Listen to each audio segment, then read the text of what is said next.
ஒரு மொழி பாடங்கள் மாறலாம், வரலாற்று பாடங்கள் மாறலாம். சயின்ஸ் மாநிலத்துக்கு மாநிலத்துக்கு வேறுபடுமா? இல்லை. பீகார்ல இருக்கிற அறிவியல் வேற, தமிழ்நாட்டினுடைய அறிவியல் வேற, கேரளாவில் அந்த அறிவியல் வேறையா?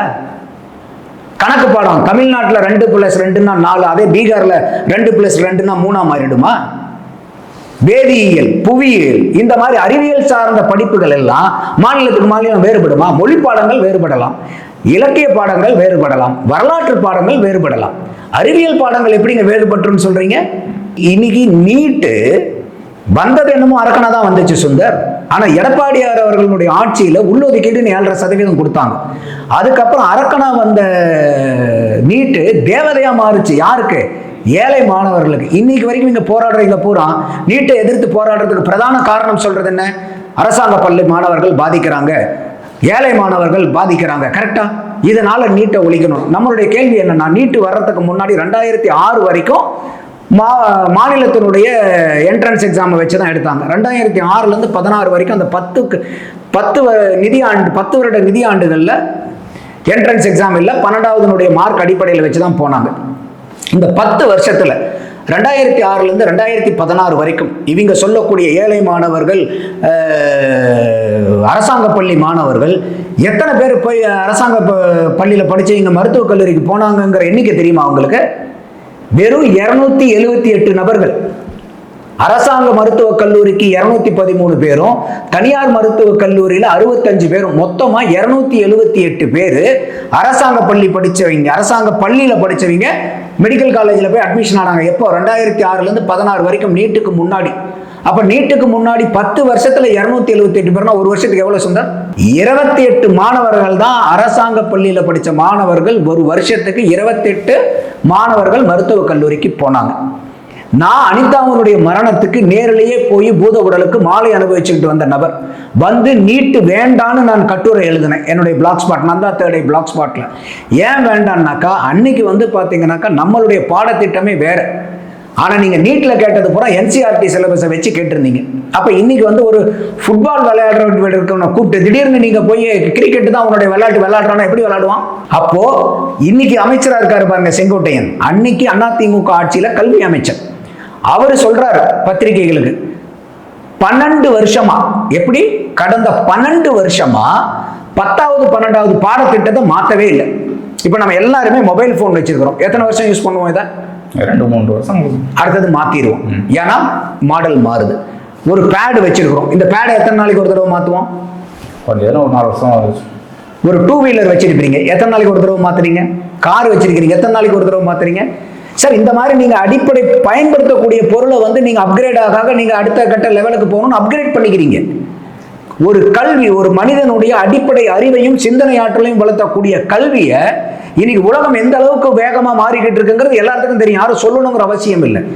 12 வருடங்களாக 10வது 12வது பாடத்திட்டங்களை மாத்தாம வச்சிருக்கக்கூடிய குற்றம் யாருடையது?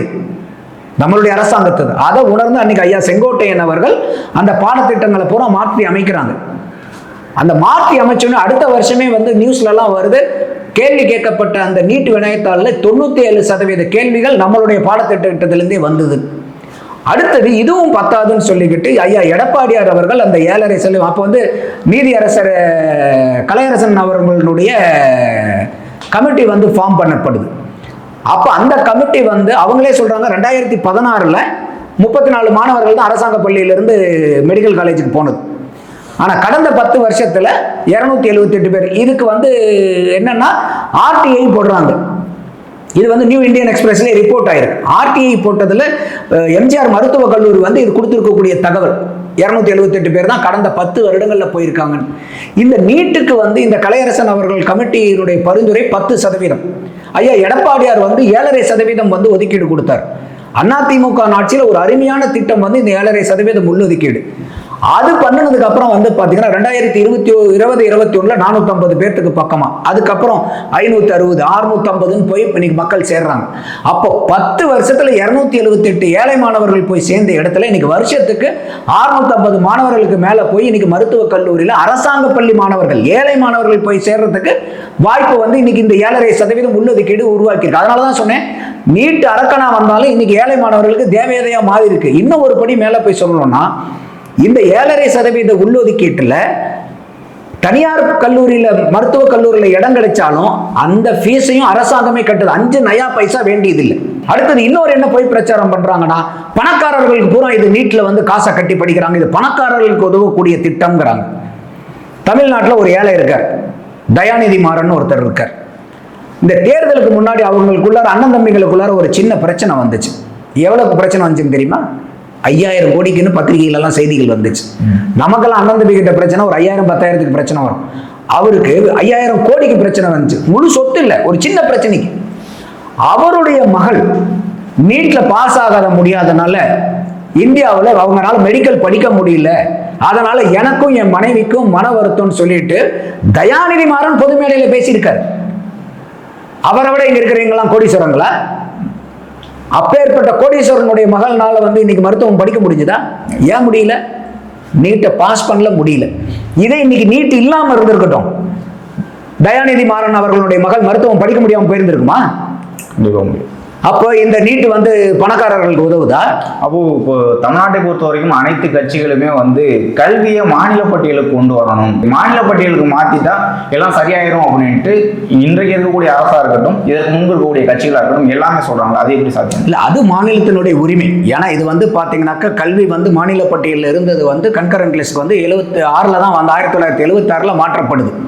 அந்த காலகட்டத்தில் கொண்டு போறோம். கல்வி வந்து ஒரு மாநில பட்டியலுக்கு வரணும், அது மாநில உரிமைங்கிறது மாற்றுக்கு. அதன் மூலமா நீட் வந்து அதைத்தான சொல்லப்படும். இப்ப இன்னைக்கு தமிழர்களுடைய ஒவ்வொரு மாநிலத்துக்கும் கலாச்சாரம், பண்பாடு, வரலாறுன்னு இருக்கும், கரெக்டா? அது இன்னைக்கு மாறும். ஒரு மொழி பாடங்கள் மாறலாம், வரலாற்று பாடங்கள் மாறலாம். சயின்ஸ் மாநிலத்துக்கு வேறுபடுமா? இல்லை. பீகார்ல இருக்கிற அறிவியல் வேற, தமிழ்நாட்டினுடைய அறிவியல் வேற, கேரளாவில் அந்த அறிவியல் வேறையா? கணக்கு பாடம் தமிழ்நாட்டில் 2+2 4, அதே பீகார்ல 2+2 3 மாறிடுமா? வேதியியல், புவியியல், இந்த மாதிரி அறிவியல் சார்ந்த படிப்புகள் எல்லாம் மாநிலத்துக்கு மாநிலம் வேறுபடுமா? மொழி பாடங்கள் வேறுபடலாம், இலக்கிய பாடங்கள் வேறுபடலாம், வரலாற்று பாடங்கள் வேறுபடலாம். அறிவியல் பாடங்கள் எப்படிங்க வேறுபட்டுன்னு சொல்றீங்க? எந்த அடிப்படையில் சொல்றீங்க இதை? அப்ப இதெல்லாம் வந்து ஒரு அறிவார்ந்த மனிதன் ஏற்றுக்கக்கூடிய வாதமா? கல்வி மாநில பட்டியலுக்கு வரணுங்கிறது எனக்கு உடன்பாடு உண்டு, அதுல மாற்று கருத்து இல்லை. ஆனா நாங்க வந்து ஒண்ணுமே தெரியாதவங்க இந்த நீட்டை கொஸ்டின் பேப்பரை ஃபார்ம் பண்றாங்கன்னா, இப்ப தமிழர் பண்பாடுக்கும் நீட்டு கொஸ்டினுக்கு என்ன சம்பந்தம்? அறிவியலுக்கும் வரலாறுக்கும் என்ன சம்பந்தம்? இப்ப இன்னைக்கு தமிழ்நாட்டில் வந்து வேதியியல் வேறையா? புவியியல் கூட மாறும். பிசிக்ஸ் மாறுமா? கெமிஸ்ட்ரி மாறுமா? இல்லை. மேத்தமெட்டிக்ஸ் மாறுமா? கெமிஸ்ட்ரி மாறுமா? அங்கேயும் ஊர்ல H+O2 போட்டா தண்ணி தான் வரும், எங்கேயும் அதே மாதிரி தான் தண்ணி தான் வரும். இதுல எல்லாம் என்ன மாறுதல் வரப்போகுது? அப்ப நீங்க மாநில பட்டியலுக்கு படிப்பை கொண்டு வரணும், கல்வியை மாநில பட்டியலுக்கு கொண்டு வரணும், அது போராட்டம் பண்ணுங்க, தனி போராட்டம்.